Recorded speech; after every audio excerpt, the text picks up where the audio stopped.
Hello there. Today we are making a tomato onion chutney. I've got a pan. I'm going to drop just, let's say, less than half a spoon of oil, and I'm going to drop in some Kashmiri red chili, or it's otherwise also called as the Karnataka Bedage chili. It doesn't have too much of spice, but it gives out a great deal of flavor, aroma and color. We're just going to fry it for half a minute.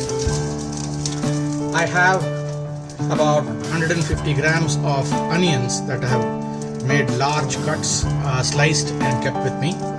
I'm going to drop in the onions, and we're just going to give it a mild fry just to remove the raw onion flavor from it. Not much. So I'm going to just break this up. Crank the heat up a little. There we go. Don't worry about the size of this cut, because we are going to grind it ultimately. I have one chili that has fallen off. I'm going to just substitute it.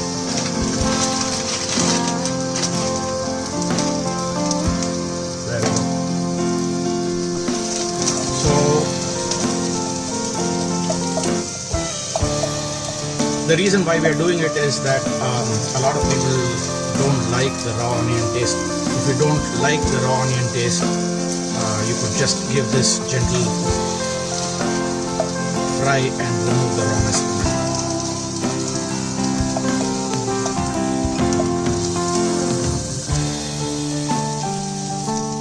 it. I've fried the onions for about 2-3 minutes. As you can see, it's not fully cooked. That's enough. What we're going to do is add 150 grams of tomatoes to it. There we go. And we're going to cook this for just another 1.5 to 2 minutes, not more. So that's about 2 minutes of the tomatoes. We're going to add a pinch of asafoteda or hing or perungayam. Once that is done, we're going to turn off the flame and let this cool and just cook in the residual heat. Just going to stir it a little. We will come back to it the moment it is cooled.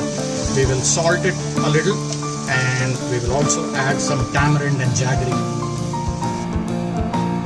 So much of the heat is gone. I'm going to salt this. This will require roughly about half a tablespoon of salt. That's what I'm adding. And you remember I said add some raw tamarind, a small piece, and some jaggery. When you don't have that, you can always use a simple tamarind date chutney whenever you need tamarind and some jaggery or some sweetness. So I've added 1 tablespoon of the tamarind date chutney, and I'm going to allow this whole thing to cool, and I'm going to blend it after that. I've finished blending. I didn't blend it too smoothly. I like it a little less smooth. So I've taken the same pan. I'm going to put a tablespoon of light sesame oil.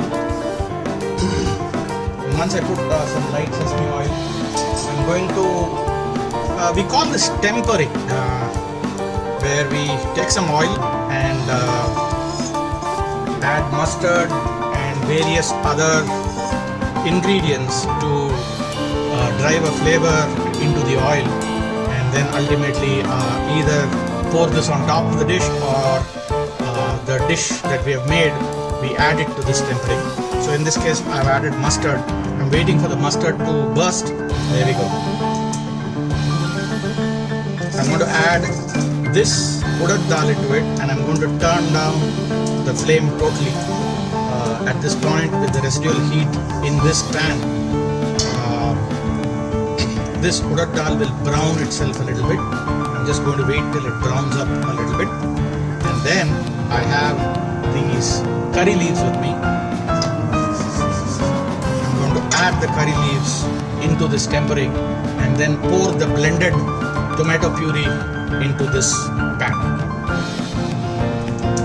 So the udad dal is nicely browned up. I'm going to add the curry leaves to this, and once the curry leaf has been added, I'm going to add the blended puree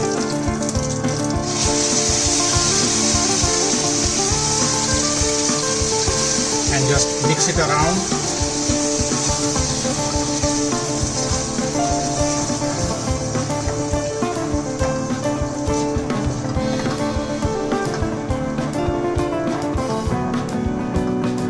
And there we are, it's done.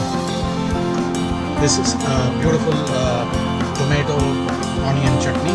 You can taste the salt and see whether you need to add a little bit of salt. Otherwise, this is going to be absolutely fine to be had with idli, dosa and paniharam and various other dishes that you can make.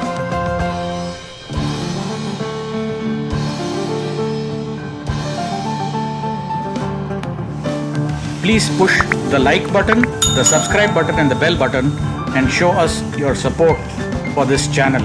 Thank you very much.